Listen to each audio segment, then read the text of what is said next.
guess 3 hours from now, something like that, Mr. J? You're the boss. I'm not heading anywhere, so as long as you feel free to Da. Bună ziua. Nu pot să vorbesc acum, sunt în altă țară, o să vorbim săptămâna viitoare, la revedere.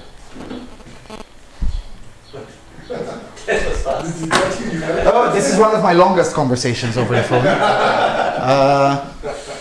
And I wish I were joking. So just helicopter things? Yeah, basically.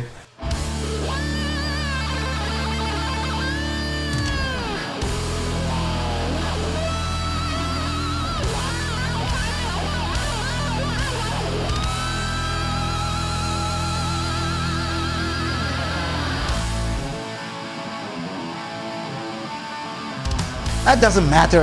Enjoy. You'll see that I only have very few things to draw because I hated people.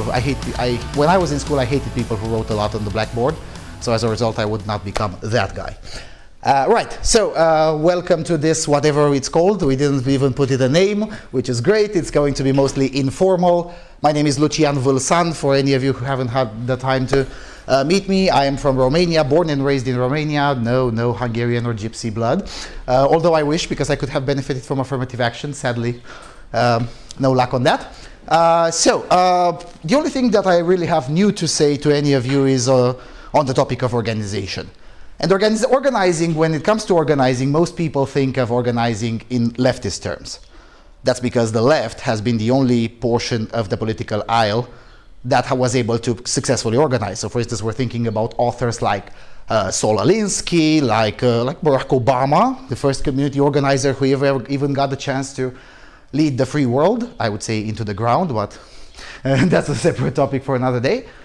So when it comes to organizing, right-wingers have been, and not just right-wingers, but non-leftists, have been completely incapable of mounting efficient organization or efficient organizing over the span of the last 50 years. Now sure, in places like Slovenia and the Intermarium in general, there is some excuse to that. Look, the commies kind of raped us in the ass and it took a lot of time until we recovered, yada, yada, yada. But in the West, they don't have any excuse other than the fact that they allowed themselves to be cucked into oblivion, essentially, by individuals with whom they should not have ceded debate ground to in the first place. So, but it wasn't always like that. There was a time in the history of the West, and even in Eastern Europe, where the words like activist and even organizer, not community organizer, that's a specifically Alinsky term, but organizer in general, and activist, and concerned citizen even, these words used to be politically neutral. There was such thing as right-wing activists, there was such thing as left-wing activists, centrists, veganists, and veganist activists have been around for 120 years, and even activists that were not even political in and of themselves. You know, people like who believe that, I don't know, we should plant a tree in that park, and some other bureaucrat opposed, and they started a project to activate and agitate for the planting of that particular tree. And once they finished that, they disbanded and went home or started another political project. So basically, what we need is to, first of all, overcome this fear of becoming activists, because we are in the because, to be fair, most of the opposition you will encounter, even in Slovenia, but especially outside of in the larger countries, basically, will be from old conservatives who will say, "Oh, but we cannot do that because that's beneath us, that's immoral, that's whatnot." No. Activism is an amoral tool. It's neither moral per se nor immoral per se. It's just a tool, like knives. You know, you can use knives to behead people or to cut bread with it. Or you can use knives to, you build stuff with it or to kill people with. Same thing with tools of activism. And tools of activism, there are a few of them, and most of them, although they exist, they have been around for hundreds of years, essentially. They have been perfected by the far left. And the radical proposition of mine is to use the tools of the far left against the far left. Things like, for instance, agitprop. The first time I spoke about agitprop in public was in London in 2016, when basically when I said the word agitprop, half of the audience shat themselves. Are you kidding me? You're going to give us Bolshevik propaganda? Yes. Because, they perfected the terminology. And not just perfected the terminology, they perfected the method. Admittedly, for their time, we need to readapt it for the current year, because in the current year, you cannot just send What they did, for instance, Lenin sent very long trains all the way up in the middle of Siberia, and the trains had the printing presses in it, and they would print the newspapers as they go and throw them away from the trains. Obviously, you're no longer going to do that in the current year, but the method remains the same, and basically is to focus on individuals that the establishment always considers them politically irrelevant. We've seen this happening, for instance, with the Donald Trump campaign. I was able to predict his victory almost a year before. I mean, I put my money where my mouth. I betted on his victory after he had won just 1 or 2 caucuses, because I don't know, this guy's going to win the general elections. It wasn't even a question of whether he would win the primaries. And everyone was like, come on, that's not possible. Fine, I pulled out $500. Okay, put my money where my mouth is. Obviously, the bookie didn't particularly like when they had to pay me, but well, tough luck. And the reason I was able to do that is because I studied the campaign. And it is the first major, although not the first in history, but the first major non-leftist campaign to have actually understood agitprop and to have actually understood organizing. And what they did basically was, let's go to the places where the political elites can't even locate on the map. And this is particularly important for small countries like Slovenia, because, again, Ljubljana has a population of, what, 250-ish, maybe 300 if we're lucky, right? So that means 1.7 million people do not live in the hipsterish area of Ljubljana. That means of those 1.7, let's say 300,000 of them are children and mentally disabled and whatever. That still leaves about 1.3 million people, active voters, who can be persuaded. Let's say that half of them are already communists, which is quite optimistic on the commies part. But let's say half of them are convinced militant communists. That still leaves about 650,000 people that are up for grabs, votes that are up for grabs. And those votes are in places that the political elite in this city, or especially in this university for sure, they believe them as, hillbillies, rednecks, uneducated fools, things of that nature. But those individuals can be persuaded, and those individuals not only can, but should and must be persuaded. And here comes the problem. For the last 20 years or so, most non-leftist political parties, whether they consider themselves on the right or not, it doesn't really matter. The only difference is that at least they didn't say they're commies, because anyway, that's a long discussion. Maybe we'll get through it in the Q&A. Many political parties and many projects that are on the non-left, they haven't been able, and this is, I've immersed myself in the last 3 days in the political culture of this country, and it seems to be like a recurring problem basically everywhere. We haven't been able to think on a longer term. We've always been thinking, what about the next elections?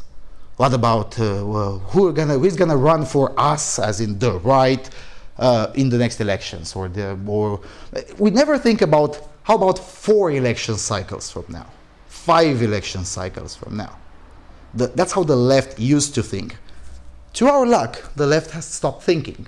And that is a fantastic opportunity for us to pick up the slack, because if we do this right, we get the chance to basically win the debate for the next 40 years. Nothing is permanent. Sadly, for us, liberty is not permanent. Liberty needs to be defended, needs to be retaught to every single generation, and liberty cannot be permanent. Only totalitarianism and entropy can be permanent. Liberty cannot. Liberty needs to be fought. Think of it like the dust. You wake up every day and you have to kind of brush your car because the dust piles up, and if you don't, then it's fine today, it's fine tomorrow, but until one day the car no longer stops because of the rust and the dust and all of that's leftism. You have to wash up the car every single day, or once in 2 days, because otherwise it's going to be a different color and eventually a different car, as in a pile of dysfunctional trash. So that's exactly the thing with liberty. We cannot win forever, but we can win for 20, 30 years, and then it will be up to the next generation to do exactly the same thing all the time. And of course, somewhere along the way, we're going to lose some battles. That's fine. Luckily for us, most of the people on the non-left are like, oh, okay, fine, we lost the argument on this one. We'll just move to the next one. Whereas on the left, whenever they lose the argument on an issue, which kind of happens quite often lately, which is great, they lose their shit, which should be, again, used in their against them, basically. Now, on the topic of how do you organize, because that's usually the most obvious question, because people are, oh, but you talk about your network and whatnot, how do you organize? Well, there are a few ways of organizing. One of them is into political parties, which is the least efficient and the least desirable form of organization. Because probably all of you are familiar with the proverb, politics is downstream from culture. Yeah, so basically you have politics here, and cultural here, right? Then it's downstream from culture. Well, there is something else upwards. This is subversion. Culture is downstream from subversion. And what is subversion? It's basically infiltrating into structures and slowly but consistently, as Obama would say, radically transform them. Or as we would say, turn them into our guys. Now that is not an easy task. The left needed, for instance, in Sweden, they needed about 100 years to achieve that, but it worked. In other places it took less, it depends on the issue. For instance, let's take gay marriage. When in 1970, whatever, when it was the Stonewall revolt in the United Kingdom, they demanded gay marriage. They knew they wouldn't achieve it during their lifetimes, but they knew that if they agitate enough and they get that 10% radical minority, they will get it. All of them had the conviction that they'll absolutely get it. All of them were very confident. If you look at their interviews in late 70s, they'll say, oh, we're going to get a gay marriage. It's not a question. It's only a question of time. We're definitely going to get it. It's not an issue. And everyone laughed at them. Why? Because at the time, it seemed completely radical. Just like now, it seems completely radical when I say that, in about 30 years, we're going to own a few universities in Europe, and we're going to get to our chance of subverting the next generation. Obviously, it sounds very radical when I say it now. Well, I'm pretty sure that about 35 years from now, nobody's going to laugh anymore. Provided that we get in every single, or in as many countries as possible, probably we'll not get gay everywhere, but if we get a 10% radical minority. We don't need 10% of people to agree with us. We need 10% of people to agree with us and be willing to take action. And now on the topic of taking action, because this is the hardest one, how do you organize that? Again, as I said, one is the political parties, which is the least efficient format, and it is something that you do at the end, when it's politics. Here is politics, here is culture, here is subversion. Sadly for us, we are at this stage. We have very little influence on the culture and de facto no influence on politics. So as a result, on subversion, you don't organize in political parties, because political parties are by their nature not subversive. Political parties are open. They're the avant-garde of something. They're not the core of something. For instance, the Communist Party in almost any country in the Intermarium, but let's take Romania, for example. They became a thing in late 1918, 1919, 1920.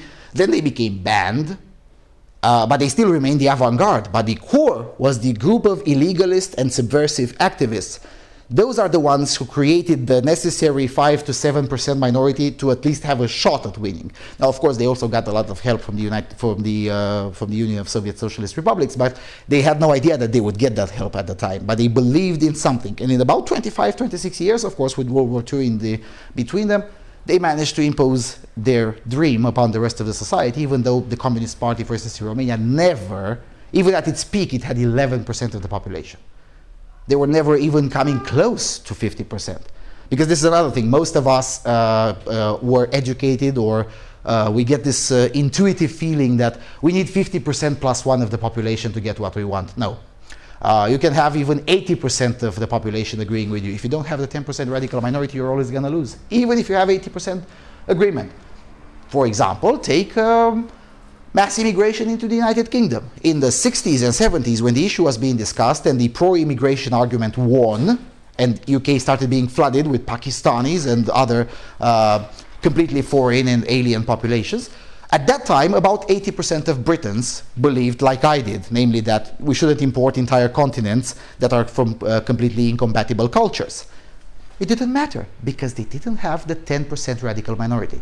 The anti-immigration movement started making headways within the last 10 years, when they started learning organizing, and they started creating that radical minority that actually is necessary to push a policy. And again, this is an amoral tool. It works on every single issue. It can be a left-wing issue, it can be a right-wing issue. It doesn't matter. So, we'll get to the questions. I said I have at least 1 hour of questions, if not more. So we'll get to the questions. So one more point, and then we'll actually get to the questions. There is the issue of organizing. So parties, no. Studios, maybe. But more important, small groups. And this is the thing.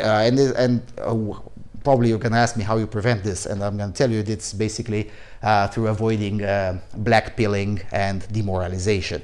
But basically, the most important agents of subversion are not large organizations.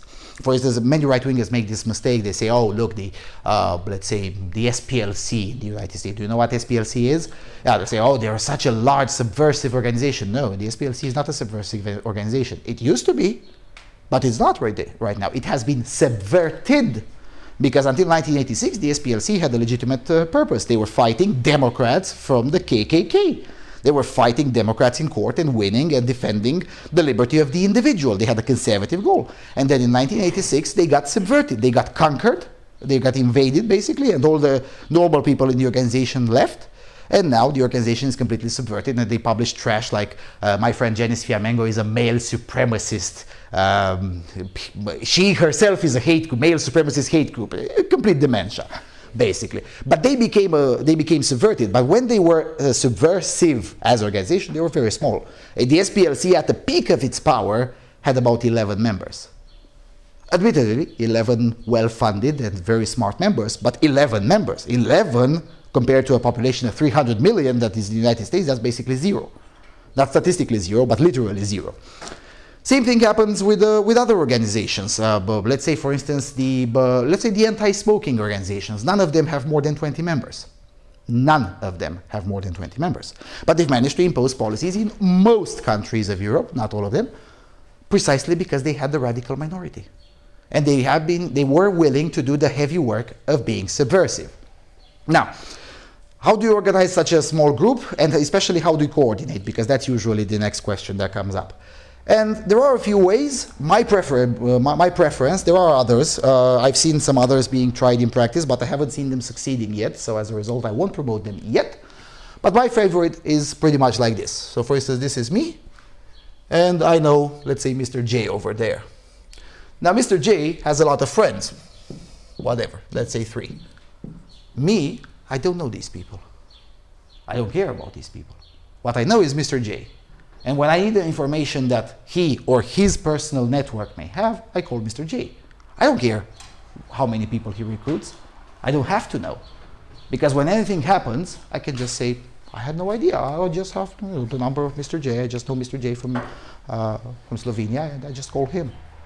Same thing. Any of these people can create their own network. And it doesn't have to be hierarchical. In fact, most of the time it's not hierarchical. Sometimes most of the time it's horizontal. But in this format of organization, whenever the left tries to infiltrate, at best they can subvert, let's say they subvert me. But they cannot subvert Mr. J. And even if they do, these 3 are free to just tell Mr. J to fuck off and create their own separate splinter organizations. And they come together only when there is something big. And the way this happened is because the government never knew that it was me. The government has no idea who I am. Well, they might know, but he's a small guy with a small YouTube channel. Who cares? Which is great. And this is exactly how it should be done. And this is exactly how it can work. It is much more efficient to run an organization that doesn't have a judicial personality, is not registered with the court. And now he runs his personal network, just like I do. And his personal network is things quite small, less than 100 people. And now with the internet, things have become even easier because basically, I don't know every single big personality and big activist, but I definitely know someone who knows that person. So, if I want to get to reach to, let's say, Dr. Jordan Peterson, I just call. That's 2 steps away. And I'm a nobody from Eastern Europe. All of it is possible because of this type of organization.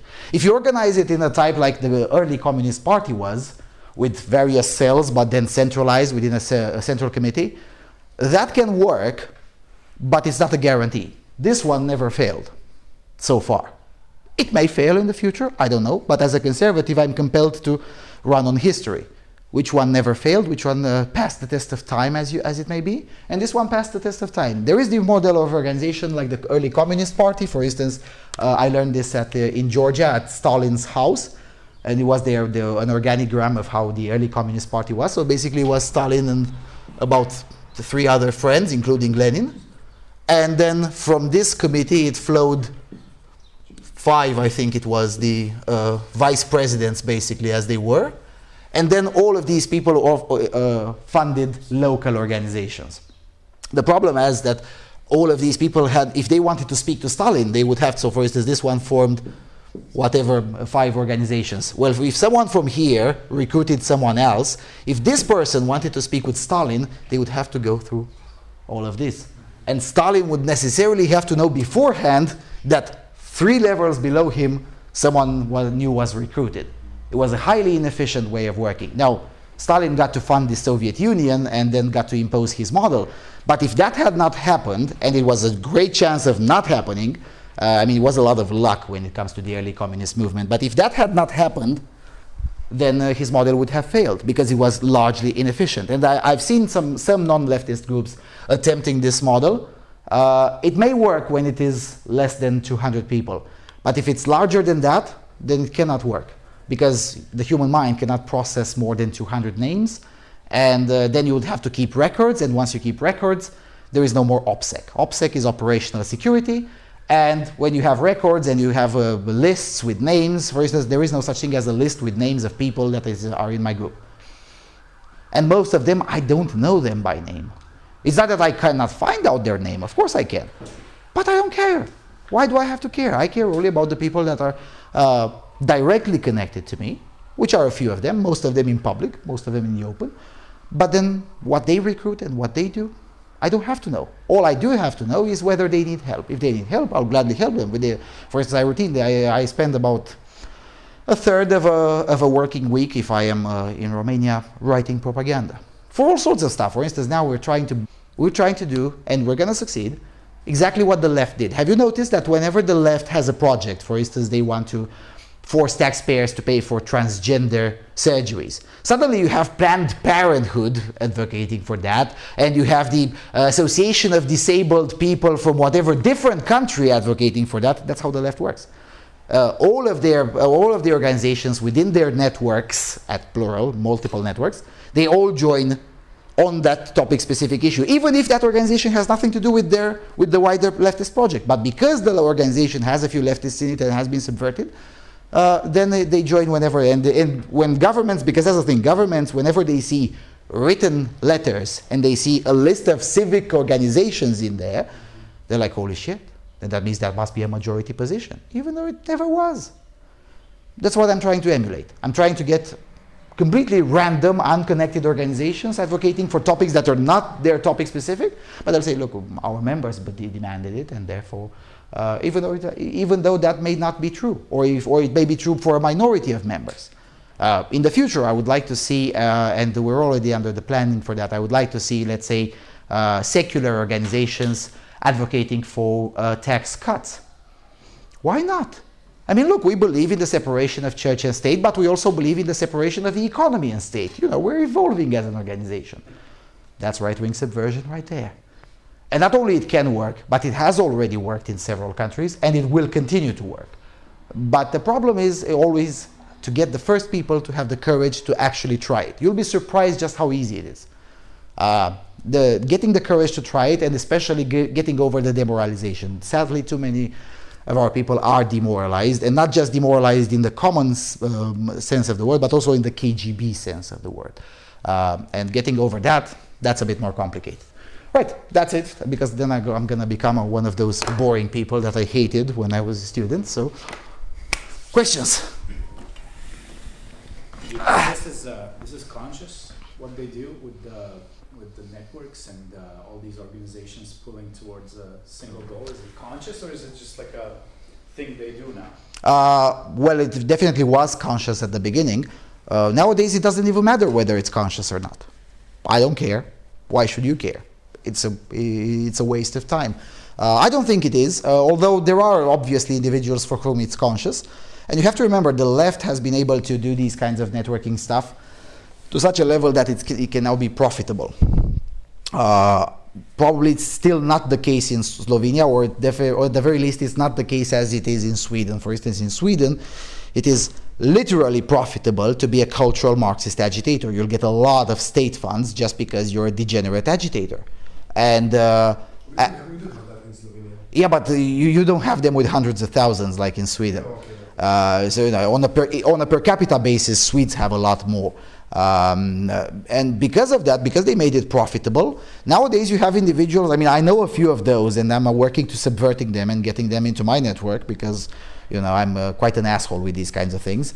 And I'm a forgiving person. I mean, yeah, sure, you worked for the left in the past. How about you work for me now? But I know a few individuals like that who don't believe not even a third of what they're advocating. But because it's profitable, they regard it as a job. Now, we're not getting to that level anytime soon. Not in the next decade, definitely. Maybe in the next 2 decades, maybe. But I doubt it because we're not big state people. But nevertheless, some of them are definitely doing it consciously. They're taking it as a job, and they'll say, look, we're going to have to do this, we're going to have to do that. They don't even care about the policies they advocate. They just look at the party line and draw from there. And some of them become innovative. That's how you get things like transgenderism for children. I mean, not even the most hardline pro-tranny activists in the 80s and 90s, even those people, who most of them are still alive today, they're coming out and say this is degenerate as fuck.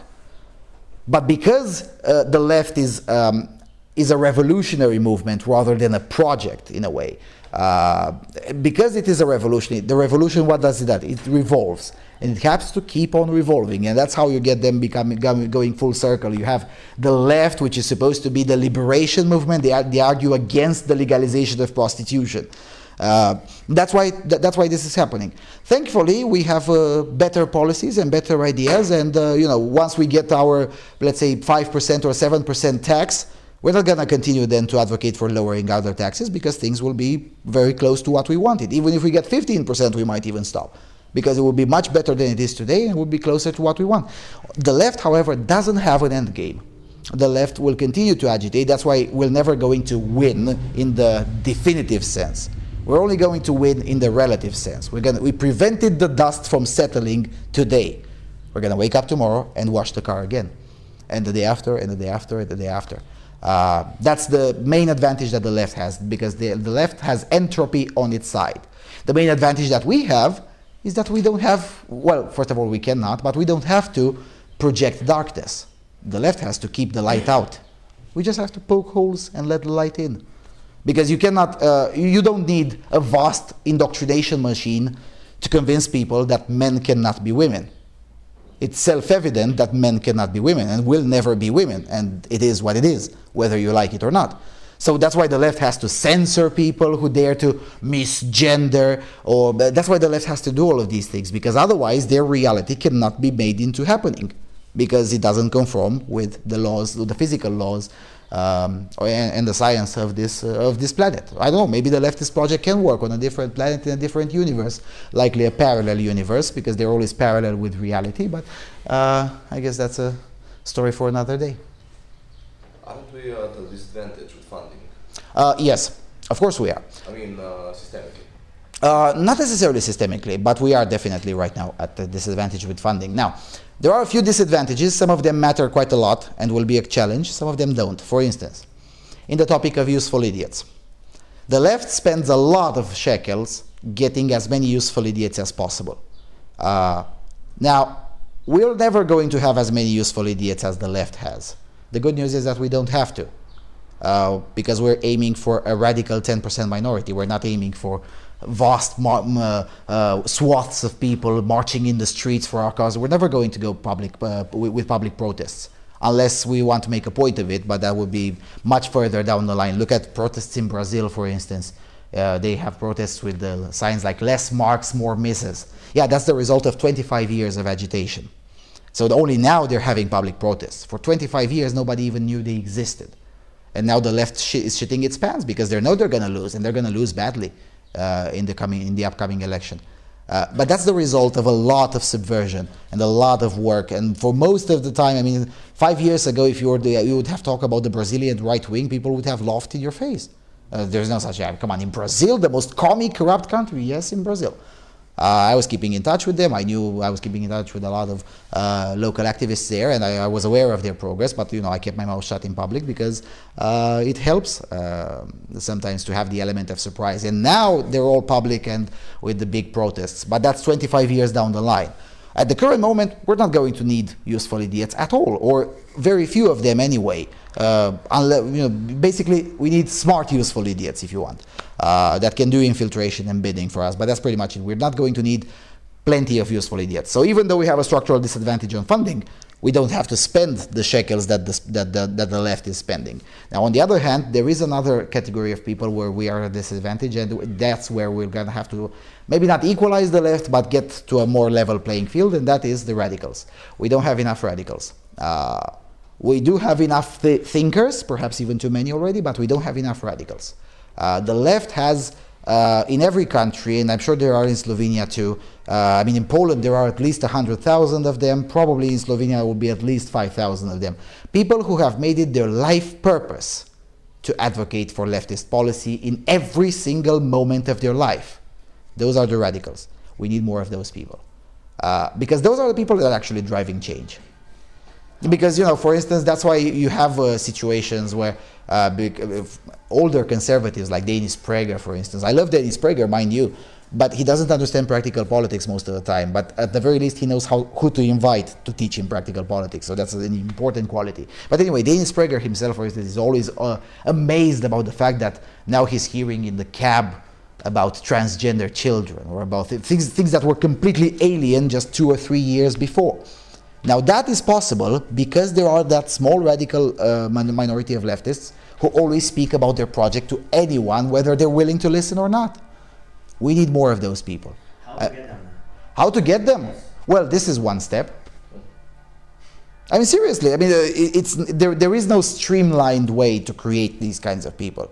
There is only a way of, you know, look up for the angriest people and basically educate them. You're going to fail with half of them, but you're going to succeed with the other half. I mean, I'm optimistic over the long run, but I'm under no illusion that things are going to be easy, because I know they haven't been easy in my country, but although we're at a much more advanced state than here, but they haven't been easy, and they will not be easy. They haven't been easy in Brazil, they haven't been easy in Poland. Poland now is going through an entire right-wing cultural revolution. Fantastic! But then again, they've been working on this since 2002. And now they're seeing some results. And they'll see the biggest results will probably be a decade after Lech Kaczynski dies, the current president of Poland. President of Poland. So the thing is that this is a long-term project. That's how the left, basically we're doing now what the left was doing in the 20s. The good news is that we're not going to need 100 years. We can do it in 40. The bad news is that we're going to need 40 years of bloody hard work.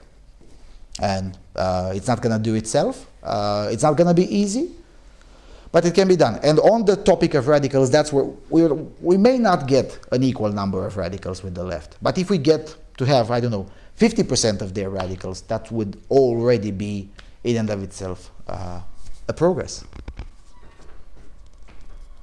Okay, you have one idea and you have three I don't know how to call it that. Mm-hmm. Three connections. Mm-hmm. Well, actually, I have more because, you know, Okay. What do you do with them to implement this idea? Well, for instance, I recruit amongst what's it called normies, basically. So, for instance, in my personal network, there are people who write at leftist magazines. They have slowly but surely come to agreeing with me on most topics, but they forgot to tell their employer about that. So, for instance, they are a very good source of information of what the left is going to do, because they know they work at leftist publications. So you talk with them how much? Depends. It depends. When I recruit them, sometimes I spend days with them. Sometimes, but after a certain level, we get to exchange maybe an email a week. Sometimes even less than that. Because it's not. Think of it like a Freemasonry. You know, I'm not joking. I'm not joking. And the reason I call it a Freemasonry is because I'm drawing inspiration from an organization in the United Kingdom called Common Purpose. You know what Common Purpose is? Nobody? Okay. Common Purpose is a left-wing Freemasonry. It's an organization in the United Kingdom aimed to teach people to lead beyond the rules. Seriously, this is in their charter. And what they're basically doing is they're taking any individual who is aspiring to become a bureaucrat, a member of some whatever bullshit subcommittee or whatever. They school him both in the curricula necessary for him to pass the exams to become that bureaucrat, but they also school him or her in leftist thought. And of course, even Common Purpose has a failure rate of about 20%. I know a few right-wingers who graduated from Common Purpose, but most of them are successful. So basically what I want in the future, and we're already in the process of building it, but I don't know, maybe next year we could even start the activity. If not next year, then 2020 for sure. What I want is something like that. To school the next generation of bureaucrats, to infiltrate them, groom them and infiltrate them in every single bureaucracy. And then basically affect it from within. That's exactly what the left did, and they did it openly. Again, this is not a secret. Common Purpose is one of the most respected organizations in the left-wing circles. They're a public charity in the United Kingdom. They have a website. They're proud of what they're doing. So if it can be done, if it can be legal for them, it has to be legal for us too. And think of it like because I started to think of it like a Freemasonry. You know, in the Freemasonry, they don't speak with each other more than maybe sometimes once in 5 years and sometimes once in 10 years. It's the same thing, basically. Whenever there is a need, a project. Now, of course, in our case, there will be projects all the time, so we're going to have to speak with each other a lot more often. But as a general rule, there doesn't have to be a schedule of speaking. There doesn't have to be a regularity of speaking. We're crossing into the militant logic. Because this is the stuff I wanted to bring up. We are kind of civilized people. We like to think rationally and so on. And the left was eager, and this brought to some rusty rhetorics, robust rhetorics that kind of seems endangering. And this can be a catch, because this is what separates us as libertarians, classical liberals, the guys who don't play totalitarianism, from the left. We read the context. And this is when we use the militant logic, and this is being activated because we're so mad. We have so much anger in ourselves, but we are kind of keeping it back. And this is the relaxing point that we have to go through. This means we will have to activate, we will have to do more, and we'll actually live the life that we were talking about. Oh, and by the way, liberty is first and foremost a lifestyle choice. Yeah. Before being a political ideology or a worldview, it's a lifestyle choice. Because, you know, I like it when I see, you know, people who are libertarians, but then, where do you work? Oh, I'm a university professor. In a private university? No, at the state university. Oh, don't give a shit. Are you a libertarian or you're not? You can't be both. You can't be a libertarian and a state employee unless you're part of an agitating network and you're working to dismantle it. Then I'm fine with that, but otherwise, you're not a libertarian. Liberty is first and foremost a lifestyle choice, and then it becomes a political worldview. That's one aspect. Second aspect, yeah, you're right. You know, non-leftists tend to be civilized people, which is usually a good thing. The problem is that we're not facing a civilized opposition. And to make things worse, politics was never civilized. Never. Less than 100 years ago, the Deputy Prime Minister of Hungary was being shot while he was speaking in the Parliament of Hungary. Less than 50 years ago, there were still organized beatings inside the United States Congress. Politics is not a civilized game. Politics is a barbaric game. It's just that happens that it is slightly less barbaric than man's state of nature, the one that idiots like Rousseau likes to worship. Or you know, politics is slightly more civilized than that, but it's not that civilized as many modern-day libertarians and conservatives tend to think. That's why, for instance, although I like people like, let's say, David French. Have you read David French? He writes for the National Review. He writes fantastic essays, completely useless as individual. It's not that he has wrong ideas. I have yet to find something with which I fundamentally disagree with David French. But at the end of the day, I'll take Milo Yiannopoulos over David French every day of the week. Because Milo Yiannopoulos, unlike David French, convinces new people, brings new people into the tent. Because Milo Yiannopoulos comes with a militant logic and goes it in your face. Hello, I'm just a fag. What's up, fags? In a university, saying like something like that, especially in the United States, in the leftist departments, that's already outrageous. But he comes with a militant background. And of course, he's been coached lately by David Horowitz, and he has gotten even better than that. Fantastic, that's great. He's a great black propaganda tool because he's using leftist logic, leftist arguments, leftist way of speaking to convey message. You know, simple, like we need more economic freedom, we need more God in society, maybe, or things of that, or feminism is cancer, which is a very useful message to convey in society.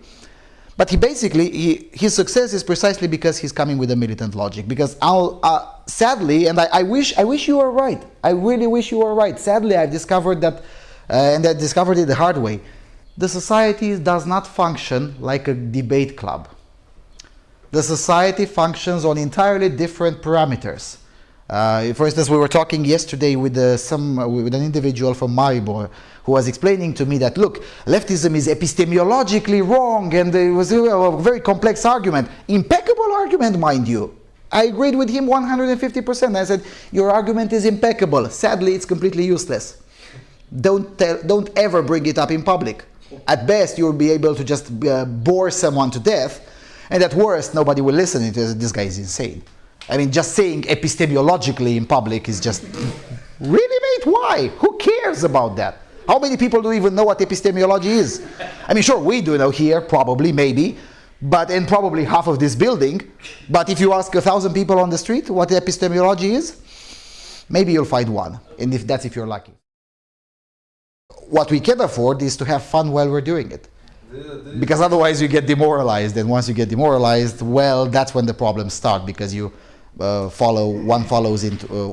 falls into a nihilistic trap. I mean, this is a big problem with the veterans, so to speak, people who've been doing this for 20 or 25 years. Many of them end up, I guess what we call black-pilled. They say, oh, the world is going to crash anyway, there's nothing we can do. Even individuals who've already had personal success quite a lot in forwarding issues, they fall into this. So, that's why it's important to have fun while we're doing it.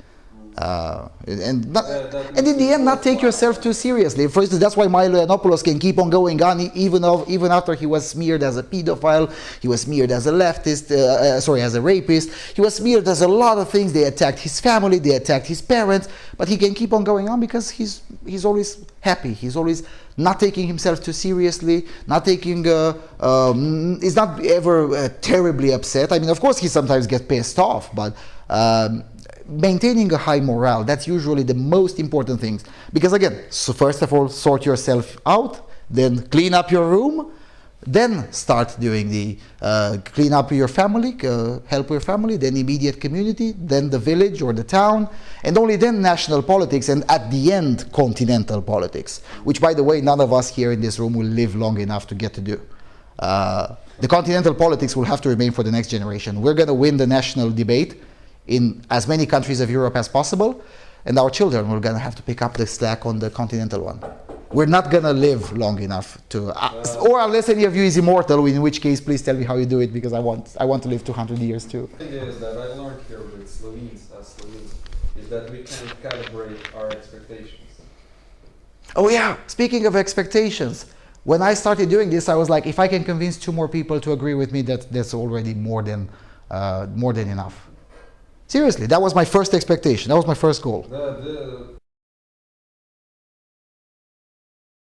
Those people didn't have non-disclosure agreements, so obviously the next day was on the front page of all the newspapers. And then, of course, they were, oh, well, we're going to prosecute you. Yeah, good luck. Never heard of them since. That's another thing. I mean, whenever you have these kinds of things, they put you a paper in front of you. Oh, but you're not allowed to disclose these kinds of things. But you always sign it, because if you're 2 people, sign one of you, and the other one goes to disclose it. Because, yeah, well, we signed a non-disclosure agreement. Yeah, with me, not with this guy. Again, that would be, in his words, would be unethical. But then again, you're not dealing with ethical people. You're not dealing with an honest opposition. And sadly, and I don't like this, but sadly, the left doesn't play fair, and hasn't never played fair, and has not been playing fair. The left plays emotionally. We need to throw that back at them. Just turn the tables on them. It's going to feel weird at the beginning. I know it feels very weird for me at the beginning when I started doing it. I'm like, come on, that's a bit degenerate even by my standards, and I'm quite tolerant with degeneracy. But as time goes on, I was like, hold on a second, it works. Yes, it feels a bit weird. Yes, it is weird. But then again, it works. That's why for instance, The Guardian is terrified of people like, for instance, my friend, The Guardian wrote an article about her. Why? Because she's using militant, leftist, feelings-based arguments to make the case against feminism. And it works. disciples of the Guardian have defected to her network because it works. And the left is terrified because they know that once more right-wingers, or at the very least non-leftists, learn about these things, they're aware that it's game over.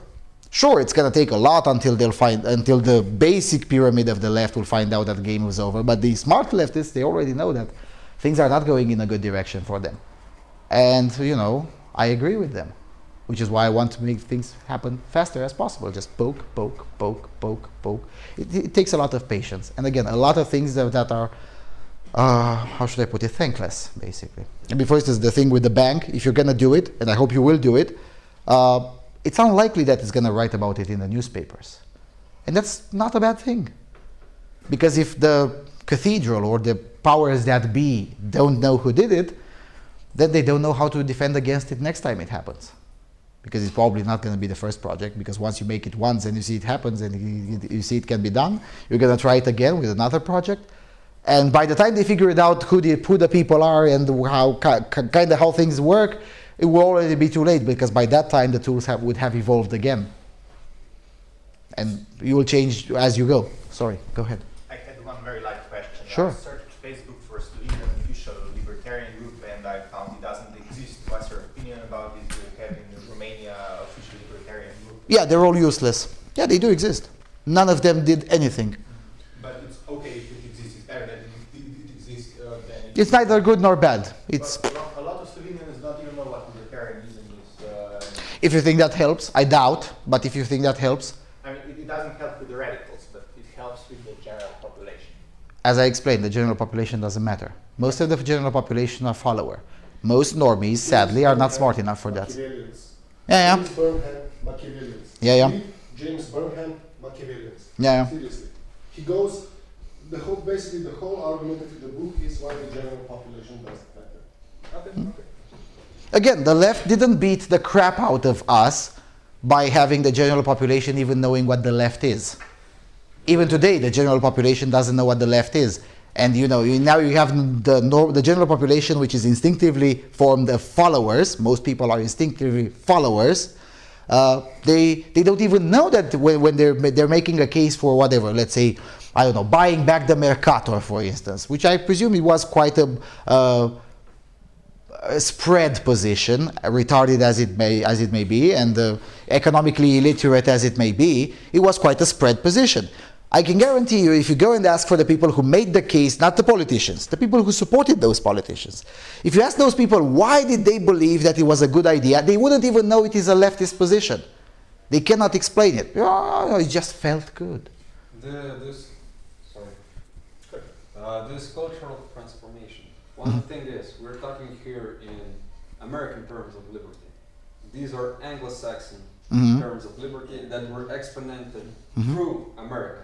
America was built in the 18th century, 19th. No, 18th. Yeah, 1791, yes. And the 20th century ruined everything. They went off course, 1917 Federal Reserves, the deportation acts of Asians, and so on. But still they managed to pull that turbo phase after the 50s with all these technological... And they're pulling it back again. I mean, you have to remember, the United States today, even after 8 years of Obama disaster, is still significantly less socialist than what it was during LBG, for instance, or especially during FDR era. I mean, you have to remember, during FDR era, the marginal tax rate was 90%. So, yeah, I mean, just saying. Because one of the turning points in American history in the world, because we are just an echo of America, was the prohibition, the changing of Congress, House of Representatives. The Senate became directly elected instead of being appointed by the states, which was a huge mistake, but it was intentional by the progressive era. And this was built in the railroads that were built at the beginning of the 20th century. Before the roads era, yes. Yeah. And this is where the crumbling of America started. And, okay, if we go back to the Civil War, where the greenbacks were issued by Abraham Lincoln, and then they were ruled unconstitutional. The traces of our time must be tracked 150 years back. That's why, because we don't know, okay, maybe Lucian knows more than us, but we're just starting a new movement because I've been affiliated with European Students for Liberty and so on, and these are just young organizations. They don't have any history. They are just. Speaking of European Students for Liberty, because you definitely know more about them than I do, but I didn't have time to think about them. In your assessment, how many of them are demoralized? In Slovenia, all. Okay, that's optimistic. There was around 5 to 10 of us. Croatia, Serbia is still kicking, but that's a team of 5 to 10 people pursuing the main interest somewhere else and playing liberty kind of as a hobby. Yeah, that's demoralized as fuck. That's why I said it doesn't really matter whether you have official organizations or not, because that's usually what happens. For instance, if you want the American examples, I'll give you American examples. Take the Libertarian Party, a libertarian organization, at least in theory, although I would argue that Gary Johnson should be in a helicopter, but whatever, versus Turning Point USA. Which one? Tea Party. Tea Party is already old. I'm talking current, the current year. The Libertarian Party versus the Turning Point USA. On paper, the Libertarian Party is much bigger than the Turning Point USA. But the only people out of these two that are actually making a difference in culture and society is Turning Point USA. Why? Because Turning Point USA is founded by an evangelical guy, name slips on me right now, but you can look up Turning Point USA founder. He's an evangelical guy, a fantastic individual. I'm looking forward to meeting him personally, who believes in the militant version of reality. That is to say, oh, the leftists are having an event? Fantastic, let's bring 5 of ours and let's disrupt their event. And they can't say it's immoral because they've been disrupting 100% of conservative events, and we're gonna, come on, we're gonna disrupt, I don't know, maybe 2% of your events. Shut the fuck up and swallow it. And you know, after they did it once or twice, then they convinced entire universities to pass policies against disruption of events, and suddenly the level of leftist disruption has dropped, precisely because they turned the tables on them. Make your enemy live up to his own book of rules. This is, by the way, a rule from the Rules for Radicals in Sololinsky, which is mandatory bibliography for this class. I'm only half joking, but seriously, you should read Sololinsky, Rules for Radicals. It's a very short book, but it is. It will specifically be useful for Slovenia because you will have to have first local community organizing, basically. Of course, he was aiming at different kinds of policies, but the method is more or less the same. Charlie Kirk. Charlie Kirk, right. So you know, Turning Point USA now has over 1 million members, all of them students, all of them millennials, essentially, or even post-millennials, otherwise known as Generation Cyclone. And the post-millennials are kicking ass. And now one of their, what they call it in English, spokespersons, is Candace Owens, which we may have to say a lot of bad things about Candace Owens, but she's doing her job.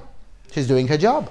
Because, you know, once CNN was looking for, conservative student organizations, Turning Point USA came first. Yeah, here's our spokesperson. Candace Owens is not a white, religious, far-right bigot. Tough. She's a black atheist. And she's saying that feminism is cancer. 90% of CNN narrative collapsed before even the interview started. And that's why all the interview sounds like, That's how CNN got you humiliated on the issue of youth issues.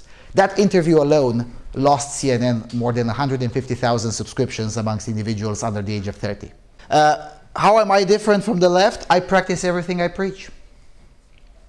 Everything I say in my videos and in my lectures and whatever, I tried at least once, or I have a close friend who tried it.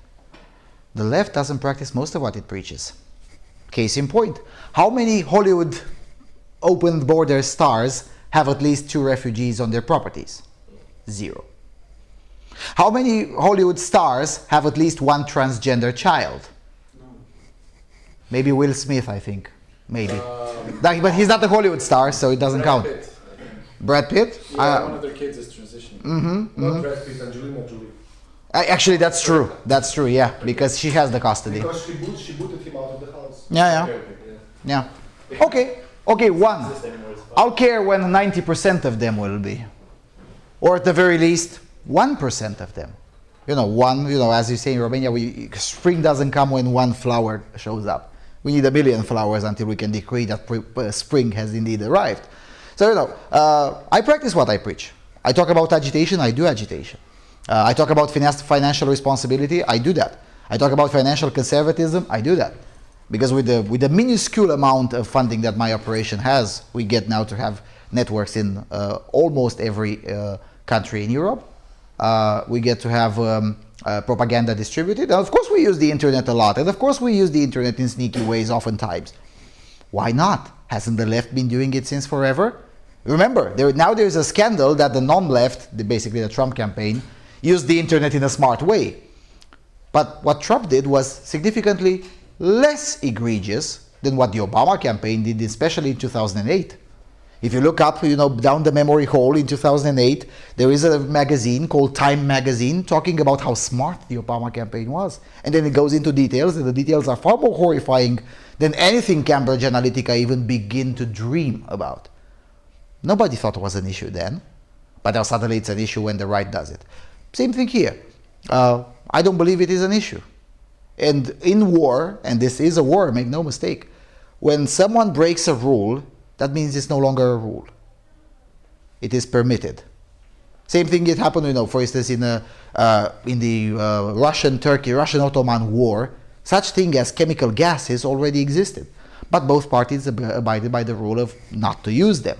As a result, no chemical attacks occurred during the 1877-78 Russian-Ottoman War, otherwise known as the Independence War for us in Romania. But in World War I, there was the same rule of engagement, but the Germans forgot about it.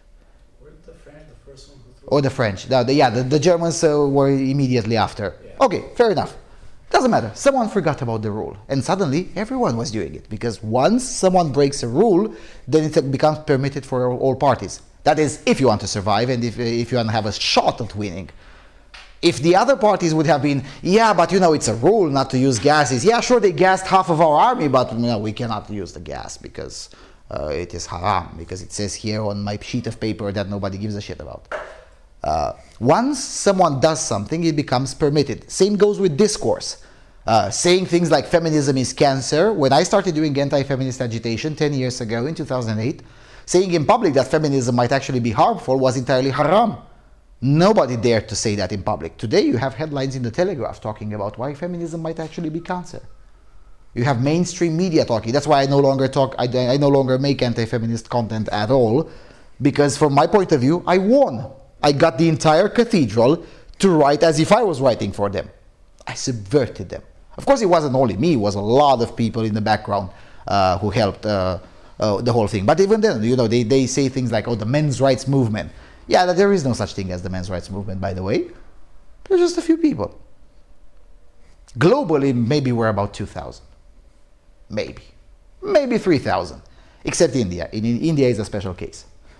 In India, there are about 1 million, but India is a special case in all respects. I mean, seriously, if you're going to see militant misandry in law, just watch Martyrs of Marriage. It's about €2 on Vimeo to watch it. If you want to see how bad things can be, I mean, when it comes to feminist degeneracy, we in Europe are kings when compared to what's happening in India or in North America. So, perspective. What did you say the documentary was? Martyrs of Marriage. Martyrs of Marriage. Yes. Yeah. We Okay. will take the last remarks. Thank you.